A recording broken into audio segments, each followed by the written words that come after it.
up? What's up? I'm Scrappy, and this is The Come Up. Entrepreneurs on the rise throughout Southwest Florida. We have them for you. They're fascinating. They're genuine. They're innovative. Content with Teeth, a real innovative marketing company. They do content marketing. They're our sponsor, and they're doing it really big, just like this fathead behind me. Today's guest is an entrepreneur that's doing big things as well. His name is Greg Degnan. He's from the University of Florida. He's a teacher. He does really interesting things in South Beach, Fort Myers, and Hollywood with his schools. Greg, welcome. Thanks, Scrappy. Great to be here.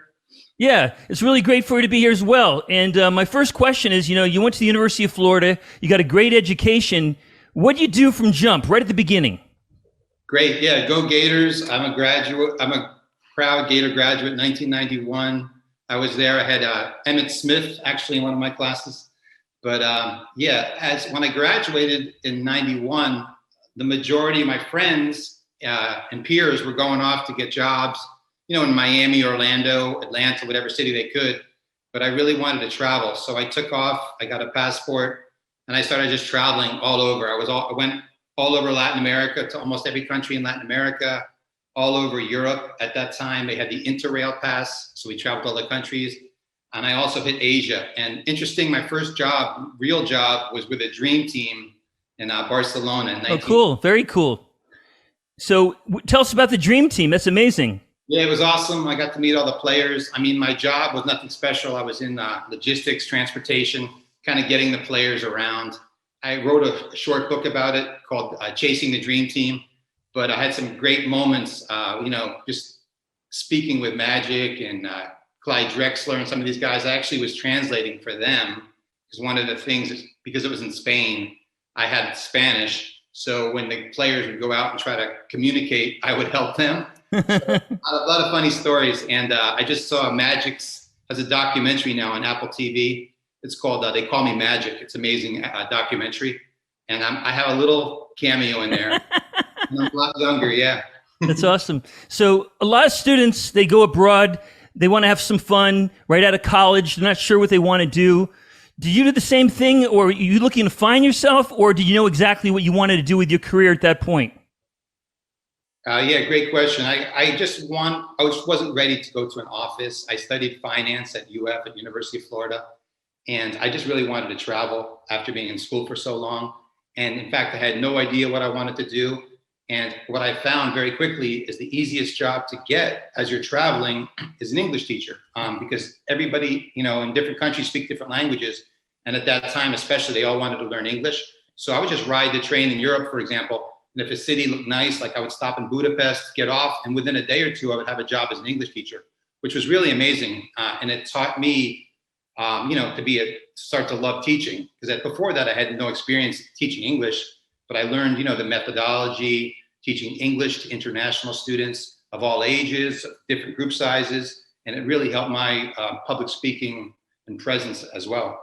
So you're in South America, you have a finance degree. How do you get back to the United States and get a job? Yeah, eventually I came back. I had my passport stamped a lot all over the world.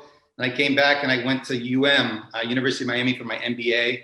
I wanted to get a little more serious on the business side, and that created a lot of opportunities. I had a lot of great internships at Burdines, which is now Macy's. I don't know if you remember Burdines. It was a big store in Florida a while ago. I did some great things there. We worked on an algorithm for advertising to find the best advertising mix at that time. They had this huge budget for advertising. This was pre-internet. So they had to decide how much are we going to spend in TV, how much are we going to spend on radio, how much are we going to spend in direct mail. So I was part of a team that created the algorithm to find that perfect mix by product category. What will our budget be? That was a great project. I worked at Bacardi in the liquor industry for a couple of years doing projects. That was also amazing because they're based in Miami. At that time, Bacardi was introducing flavors. So in the past, they would just have, 3 Bacardi bottles in the middle of the shelf on the right shelf. Right. There was 100 brands at that time. So what they did that was very smart is started introducing flavors. And I was part of the group that introduced Bacardi Limon, Bacardi O, Bacardi Raz. And once they started introducing all these flavors, it took up all the shelf space. Sure, because they had all the leverage, right? Exactly. So they kind of knocked out all these mom and pop, rum companies and just kind of took over and got stronger and stronger at that time. So you're in the corporate world, but somewhere international teaching, speaking the languages, how that pull must have come in somewhere.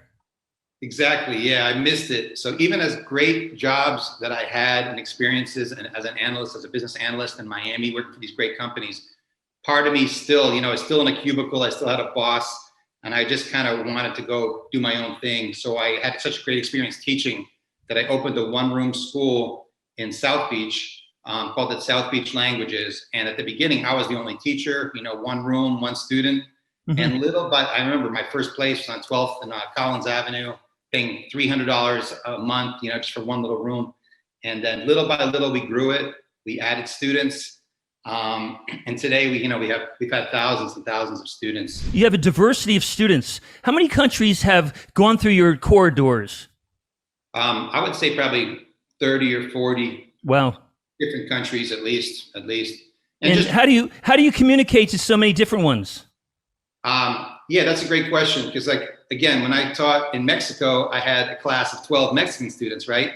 So they were all familiar with Spanish and English. Whereas in Miami Beach, we might have a class with one Brazilian, one Japanese, one person from Serbia. It's all mixed. So the teachers only speak and teach in English. So they go slowly, they have methodologies to use. So it's up to the students to learn. It's kind of an immersion methodology. Sure. In your hallways, is there cultural diversity to the point where they need to assimilate? Yeah, I'm not sure what you mean exactly, but for example, it's amazing having all these different cultures in one class, right? So a lot of students come up to us at the end of their experience and be like, wow, I've never had that kind of experience where I had conversations with a French person and a Brazilian person and a Japanese person and somebody from Bangladesh. And what it does is it's kind of a microcosm of the world. You see all these nationalities coming together, talking to each other. Of course, there's a lot of arguments, with different viewpoints and economics and politics and all these things. But the 99% of them go home like, wow, that was a great experience. You have South Beach, you've got Hollywood, you have tutoring in Fort Myers. If I'm somebody that wants to be a teacher at your school, what's the first question you ask me? I value experience the most. So I would say, how many years of English teaching experience do you have? Obviously, if you're a kindergarten teacher or a first grade teacher, that actually is very helpful because you're teaching people at the beginning stages, which is what we're doing. They don't know any English, a lot of them. Mm-hmm. So we do take English teachers all the time, new English teachers, experience, and most of our teachers have to have a certificate, depending on the course they're teaching, an English ESL certificate, TEFL they call it. So you're a teacher, you become this incredible entrepreneur. What advice do you give teachers today as far as getting into this game? Well, again, most teachers, from what I've seen, aren't going into it for money at all, because teaching, in general, and especially teaching English, not something you're going to get rich. You have to really want to, be a teacher, to connect with people, see that light, go on in the student's head when they learn something. In terms of business, I think it's still a big opportunity. If business people are looking for opportunities, I think this industry still has a long way to go in terms of growth. The world is becoming a little more isolated now, so it's becoming a little bit harder to get students from everywhere like we used to. But there's still a lot of opportunity for growth, and English is still the world language. I have visited your schools, and there's incredible culture. It really is. The students are immersed, the teachers are immersed, and throughout the hallways, you get a special feeling. It's really, really cool the way you put it together. It's almost a spiritual experience for real. So given that, what is it that you've learned the most from your students? I think, it's a cliche, but when you teach English, you learn more than you teach. It's really fascinating, all of the different cultures, again, in the world coming to USA to learn English, and they're in awe and big respect for this country because they're here, they've chosen to come here, but just learning from them, their experiences. So we might go around and say, hey, tell us the culture of your country. Like, in USA, we celebrate Independence Day and 4th of July. What's going on in your country? And they'll tell us a whole story. You mentioned earlier there's a lot of opportunities in education. What's your personal vision and where are you going with your career and your company? Yeah, I used to think the answer was building more schools. For a while, we were kind of expanding in that way, but we stopped that and we basically focusing more on content. So we have our big school in South Beach, and we're trying to create more content because as the world is becoming more online, obviously, as education, what's happened in COVID the last couple of years, there's kind of more of a realization that the future of our industry and education in general is going to be online. It's going to be virtual reality. It's going to be metaverse. All these things you're hearing about.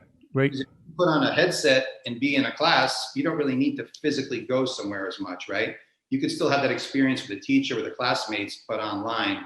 So at the moment, we're working on more content, developing our technology, as opposed to just trying to make a bunch of franchises. We're trying to have more content so more students around the world can connect with us wherever they are. That's cool. That's very cool. And as far as Southwest Florida goes, how do we connect with you as far as tutoring is concerned or online classes?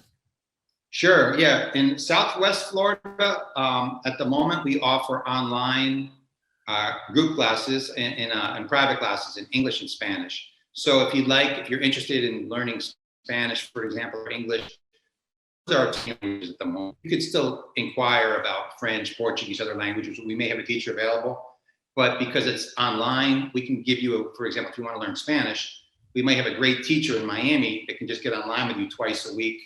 It's reasonable. It's about $40 an hour. The teachers will be flexible with your schedule.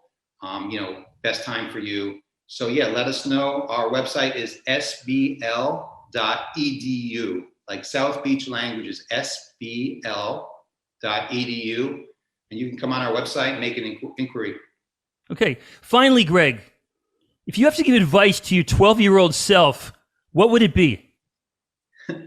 That's great. Yeah, I one of my favorite authors is a guy named Scott Adams. He does a Dilbert cartoon. Mm-hmm. He speaks about being a generalist as opposed to being a specialist. And I really agree with that. And I found in my life, it's more like the baseball analogy of like being a utility player as opposed to like the saver in baseball, right? I think of myself more as a utility player. I can go across different industries. That would be the advice I would give. Follow your dreams, but don't be too specialized. Be open and try to, instead of saying, this is the only thing I'm going to put all my eggs in this basket, I would say have a little bit of, have 3 or 4 strengths and develop all of them as opposed to just one thing. So you gave great advice to your 12-year-old self. Hopefully I did all right. Follow me. Greg Degnan, South Beach Languages, South Beach, Southwest Florida, Hollywood, an incredible entrepreneur. We're brought to you by Content with Teeth. Content with Teeth, a content marketing company doing really big things, just like this logo behind me. Greg, thank you so much for your time, man. We really appreciate it. All right. Thanks, Scrappy.